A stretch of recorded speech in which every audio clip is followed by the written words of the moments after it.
I just watched a podcast by Julian Dory Daly, and it was pretty good. I enjoyed it. It was he was interviewing a guy called Ken Dekleva. He was a former US State Department psychiatrist.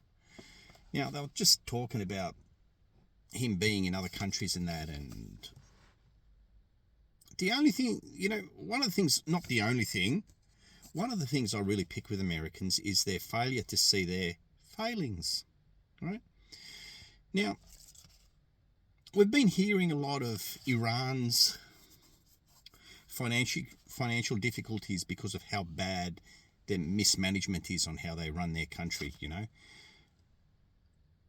Now, we've heard a lot of this on other countries too, like North Korea. Very bad management, to the point where its people were starving to death. And they pump us with this shit, all right? Now, here's my criticism of it. And by no means, I wouldn't describe myself as far left or far right. I always sort of describe myself as centrist. I like to pick bits and pieces of both sides and jumble them into one and make a system that's fair to the people. But the big thing is, on this, is you can't, like right now they're talking about these 10-minute cities or whatever they call them in England, and they're going, it's communistic. No. Look, it might be communistic, but the problem is, whatever system you introduce with Keir Starmer and his Labour Party, they're going to fuck it. All right? That's plain and simple. They're going to screw it all up because they're a useless government. It's got nothing to do with which system they implement. You get a good leader, he will make any system work. Right? You get a shit leader, he's going to screw up every system. That's the basics of it. Right? Anyway, so they're talking about the failures of communism and that. And I thought, hang on, what's the one thing this all has in common? I'll tell you what. It's all got in common. Oh, bloody, what is it? Coups. All right? Colour invasions. CIA. It's all in there. And the sanctions they place on those countries, they're shocking, guys. Sanctions are basically, what a sanction is, if you went medieval terms, it's a siege. It's made to starve and destroy the castle so they don't have to lose human lives. So the invader doesn't have to lose any human lives. Right? Because boots on the ground, even in the ancient times or medieval times, boots on the ground means you're going to take heavy casualties taking that castle. So wouldn't it be easier just to sanction it? And that's what they did to North Korea.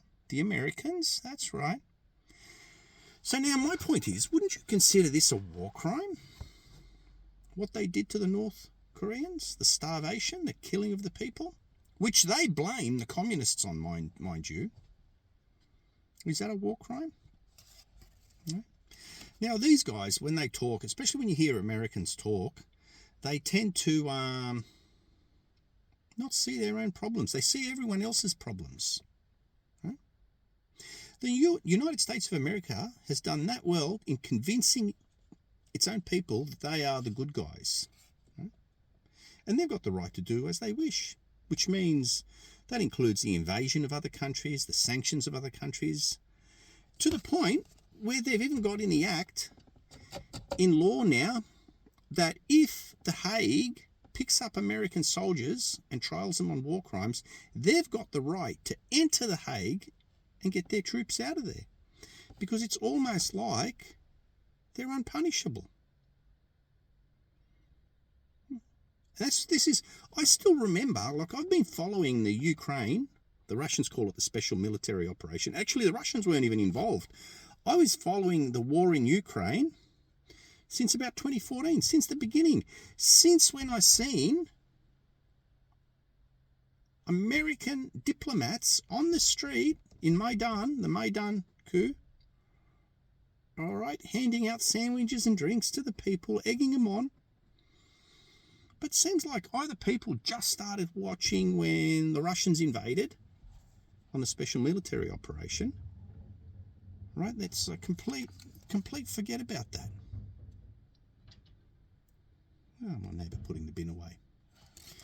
Right? People seem to, people in the West just seem to completely block that out. Right? They completely block out the fact that, and I remember when Putin wanted to join NATO, I remember that. And Bill Clinton was the first one that denied him. Right? Bill Clinton was the first to deny Putin to join NATO. I said, no, we can't do that. And Putin said to him, well, all right, well, we'll make an agreement. Let's say you don't press forward on us. Now, this agreement was made a few times, which people to this day deny. He goes, don't press forward on us. And in Clinton's era, they pressed forward on the Baltic states and Poland. The Russians let that fly. Then the next one, when Obama came in, Putin asked again, very patiently, hey, can we join NATO? No, can't do that. And Putin said, well, all right, you've taken Poland and the Baltic states, well, don't go near Ukraine. And Obama said, yeah, we won't. Guess what? They're in Ukraine now, right on Russia's border. And people are still, to this day, blaming the Russians. And hence we have the mess we have today. And the Americans are still out there yelling they're the good guys. And here's a crack up. This one gets me. Now, the Russians and the Chinese are pretty much cornering the Americans every little step they take. So the Americans have got another little trick up their sleeve. Hey, the Russians and Chinese don't have Greenland. Let's take Greenland. Only problem is, Greenland's their ally, but they don't give a shit. What's Denmark going to do? Nothing. Denmark can't do anything if Europe backs it up. Because this is the fun bit. The United States sells its weapons to Europe. So now, basically, if Europe wants to use its best hardware to defend Greenland, they can't, because the United States will just hit the kill switch. What a maneuver. That's a good move. But you know what? The Europeans, how they've been carrying on, sorry, but you deserve what you get now. How did you not think this was going to happen?